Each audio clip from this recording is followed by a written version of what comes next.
Olá, estudantes da primeira série. Nesse vídeo nós vamos falar sobre evolução estelar, vamos falar sobre coisas legais, vamos falar sobre o universo, beleza? Acompanhe comigo aqui e vamos viajar nesse mundo aí, né, sobre a origem do universo e tudo mais. Bem, vamos lá, queridos. Objetivo: conhecer o ciclo de vida de uma estrela. Legal, né? Para a gente poder entender o universo, precisamos entender as estrelas afinal. Bem, o que há dentro dos astros? Aristóteles dizia que tudo que existe abaixo da Lua era imperfeito, com um movimento retilíneo orientado para o centro da Terra e composto pelos 4 elementos. A gente já falou sobre isso, né? A água, o ar, a terra, o fogo. Tudo acima da Lua era perfeito, imutável, com movimentos perfeitamente circulares e era de éter que tudo era feito, certo? Então aqui vem a questão da perfeição divina, né? Aquela perfeição dos deuses que tem ali origem na questão mitológica grega. Será que há algo de diferente dentro das estrelas? Elas estão perto ou longe de nós? Essas são algumas questões que nós iremos discutir ou tentar responder ao longo desta aula, ok? Vamos lá. Mesmo com os estudos de Copérnico, muitas dessas visões aristotélicas persiste até o telescópio de Galileu Galilei começou a mostrar as imperfeições do espaço com as crateras lunares e as manchas solares. Vejam, né? A ideia da perfeição, né, de que o Deus está em cima, né, a ideia do céu, certo? Que está sobre nós, ele é o onipotente, ele é o perfeito. Isso começou, digamos assim, a ser questionado, essa questão da visão do lugar, né, dos deuses, com relação às imperfeições vistas, né, como Galileu, quando apontou, foi um dos primeiros a apontar o telescópio, né, que tinha uma aplicação militar na época.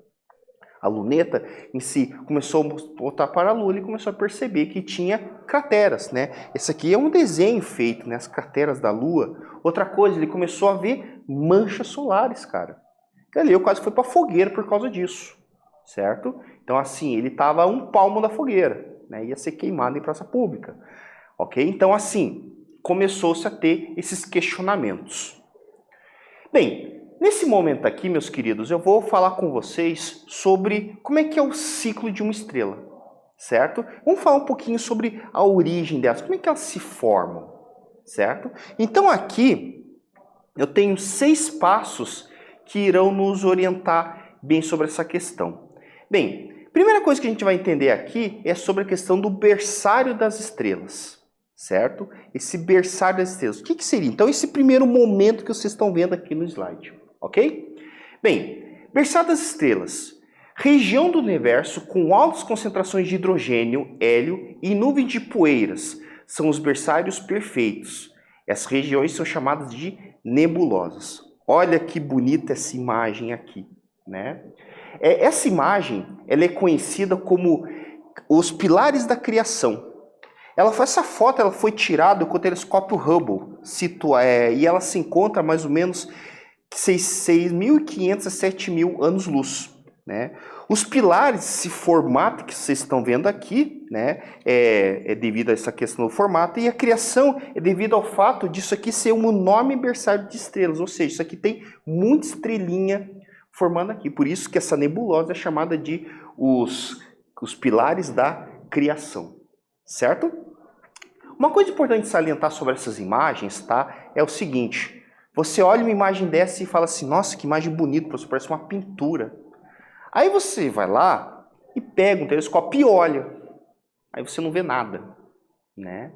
Bem, isso aqui, pessoal, é uma arte, certo? Como assim uma arte? É por causa que os caras eles utilizam vários filtros. A gente tem que entender que o universo não é só a nossa noção de universo, nós estamos muito relacionados com o sentido da visão. Né? Então, o que a gente enxerga quer dizer que existe. Não, não é bem assim. Na verdade, o universo, né, ele tem vários espectros de radiação. Então, você utiliza aqui, na verdade, vários chamados filtros, né? Filtro de ultravioleta, filtro de raio-x, certo? Filtro de infravermelho. E a combinação desses diferentes filtros, certo? Faz com que você possa criar. Então, na verdade, essa imagem aqui não é que ela exista realmente lá, mas é uma combinação de várias, entre aspas, fotos de diferentes frequências de radiações que faz com que você possa enxergar essa imagem bonita como essa aqui, que é essa nebulosa chamada de berçários, pilares da criação. Bonito, né? Bem, no segundo momento, nós temos aqui o nascimento das estrelas. Então, você tem o berçário e aqui começa a ter o nascimento das estrelas. Por ação da gravidade, regiões dessa nebulosa se contraem.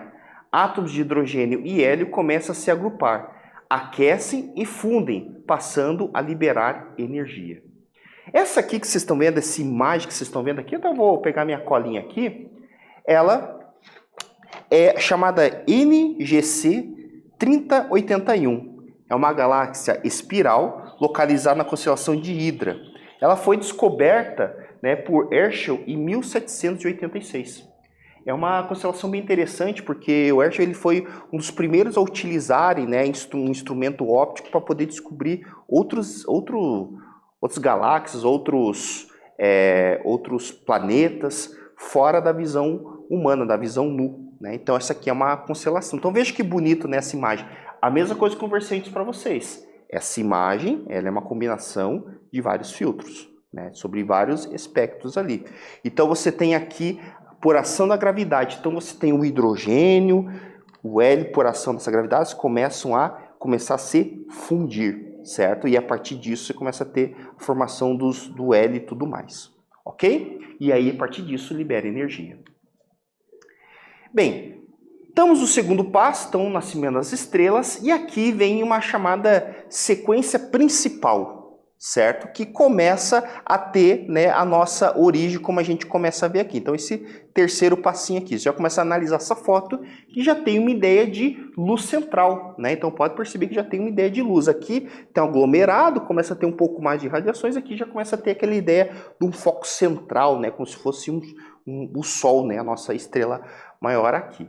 Bem, em maior parte da sua vida, uma estrela ela fica nessa sequência principal. O núcleo do Sol funde átomos de hidrogênio em hélio, gerando muita energia. Outros elementos, como carbono e nitrogênio, são formados em pequenas quantidades.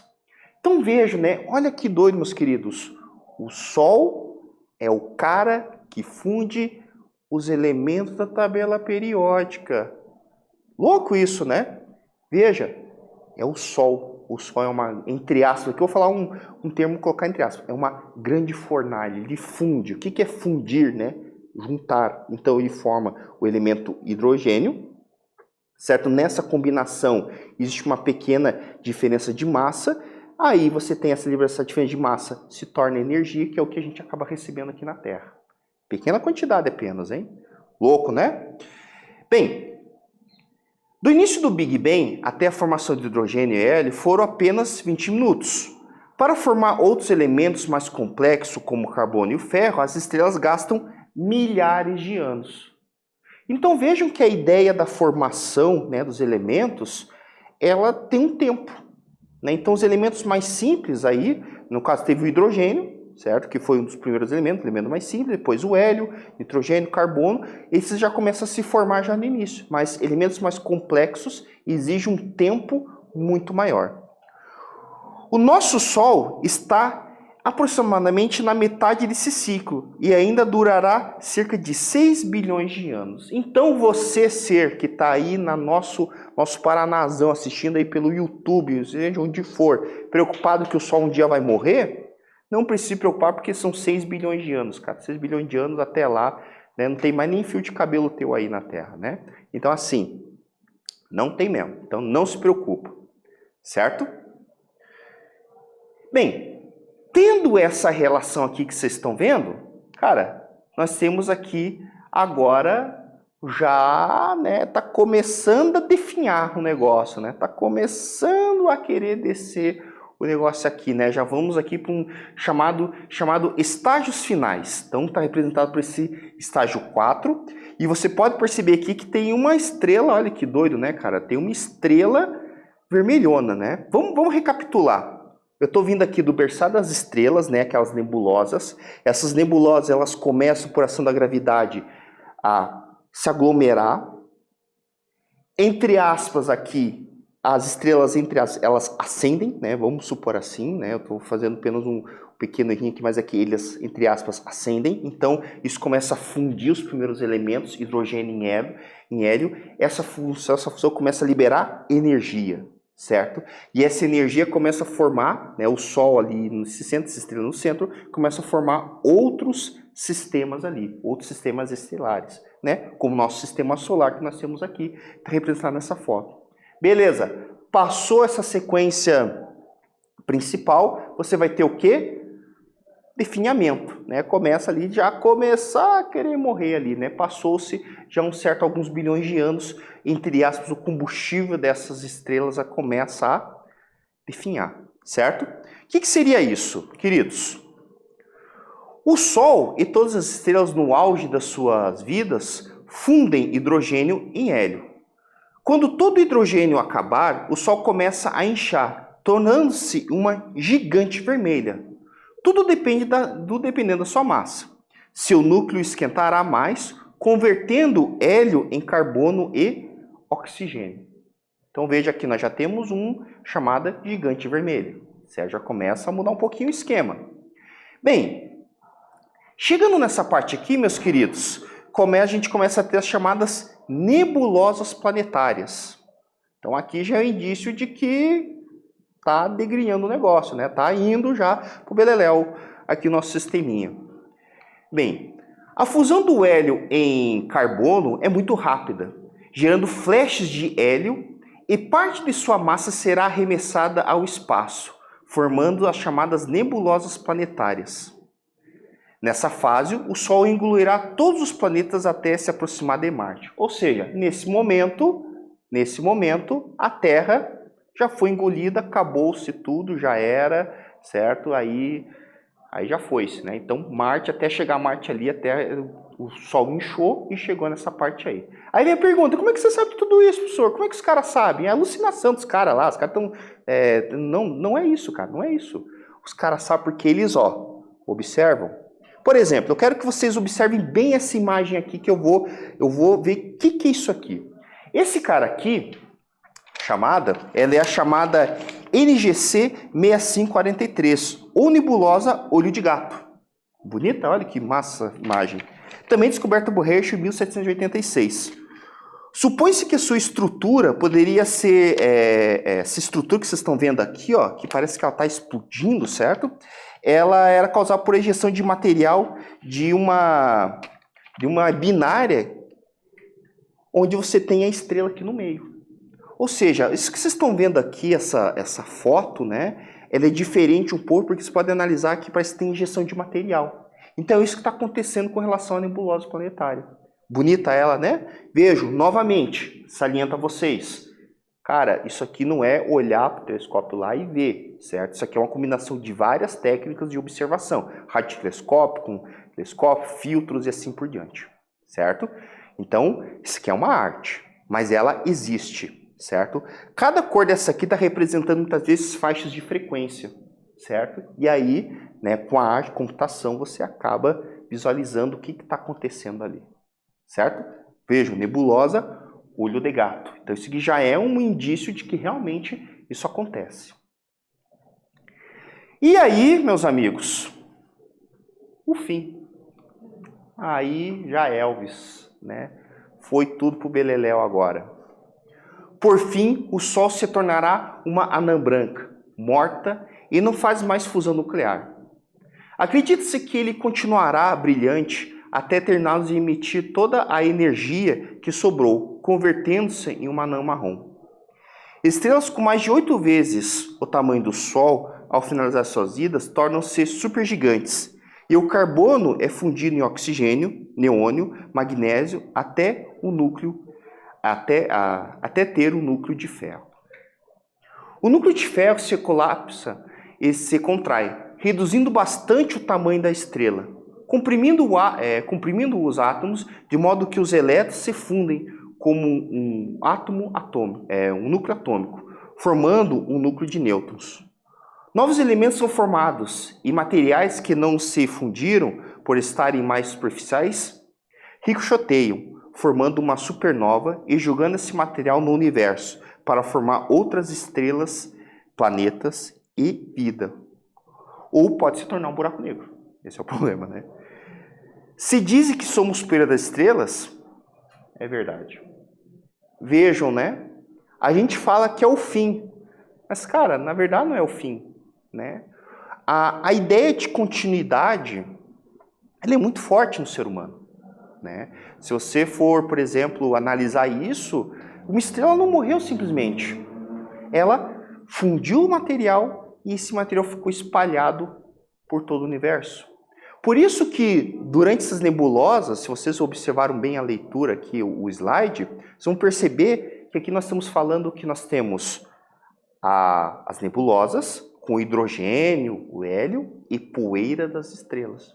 Por isso que o Carl Sagan, em um dos seus episódios, ele falou que todos nós somos poeiras de estrelas. Bonito isso, né? Muito bonito, cara. Isso é poético, inclusive. Essa ideia de continuidade é muito forte no ser humano, né? Os próprios indígenas, por exemplo, tinham muito isso, né? De você, por exemplo, os canibais, né? Aqui no índio e tal. Então tinha essa ideia de continuidade. E o universo é a mesma coisa, ela tem essa ideia de continuidade, que nós vamos continuar, né? Ou seja, nós teremos uma percussão em cima disso, formando novas estrelas, novos planetas, novos sistemas, novas substâncias e assim por diante. Uma coisa interessante de falar sobre isso é a questão dos elementos. Os elementos formados aqui, eles vão se tornando cada vez mais complexos conforme o tamanho das estrelas. Então tem estrelas, por exemplo, que você começa a ter a formação do ouro, certo? Os elementos mais pesados da tabela periódica. Então por esse motivo que certos elementos químicos, eu não vou citá-los aqui, até para não esquecer de nenhum deles, mas eles são fundidos em certos tamanhos de estrelas. A maioria das estrelas elas formam elementos como, nesse final de vida, o ferro, né, que é bastante abundante na natureza, o carbono e assim por diante. Então, meus queridos, é muito importante que a gente entenda que os elementos que a gente tem aqui na Terra, basicamente todos eles são poeira de estrelas. Certo? Louco isso, né? Bem, eu vou deixar uma atividadezinha para vocês aqui. Durante a noite, com o céu limpo, em locais com pouca iluminação pública, é possível enxergar diversas estrelas no céu. Você que me assiste aí do interiorzão, no sítio, na fazenda, cara, é o momento, hein? E durante o dia, em condições normais, existem estrelas possíveis de serem visualizadas. Se sim, quantas são? De novo. E durante o dia, em condições normais, existem estrelas possíveis de serem visualizadas? Se sim, quantas são? Eu vou dar um tempinho para vocês poderem responder sobre isso e a gente volta para discutir.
E aí, meus queridos, conseguiram responder essa perguntinha aí?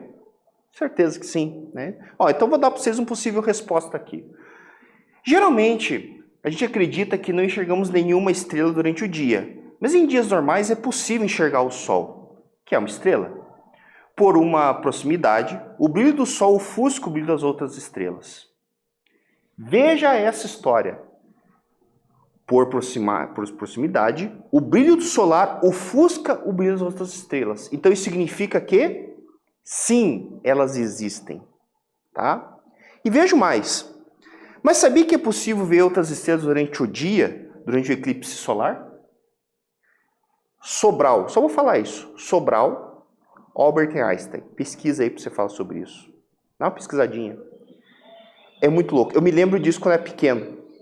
Eu vi um eclipse solar em 94 e eu achei maravilhoso porque eu olhava para o céu e via as estrelas. Eu digo, nossa senhora, as estrelas, cara, meu Deus, elas apareceram, né? E na verdade elas estão ali, mas quem ofusca é o Sol, né? Então o brilho do Sol faz isso. Beleza? Bem, meus queridos, o que vimos hoje? A humanidade começou a observar as imperfeições do espaço por meio de lunetas de Galileu, né? Lembrando que o Galileu não foi o inventor da luneta, mas ele foi o primeiro cara a usar a luneta para poder enxergar coisas no universo. Estrelas têm um ciclo de vida, até que todo o hidrogênio do seu núcleo se converta em hélio. Bem, aqui estão as nossas referências. Eu espero que vocês tenham gostado desta aula. Revise os slides, pergunte ao professor, pesquisa na internet, se aprofunde a astronomia, porque a astronomia ela é maravilhosa, meus queridos. Encontro vocês num breve momento e até mais.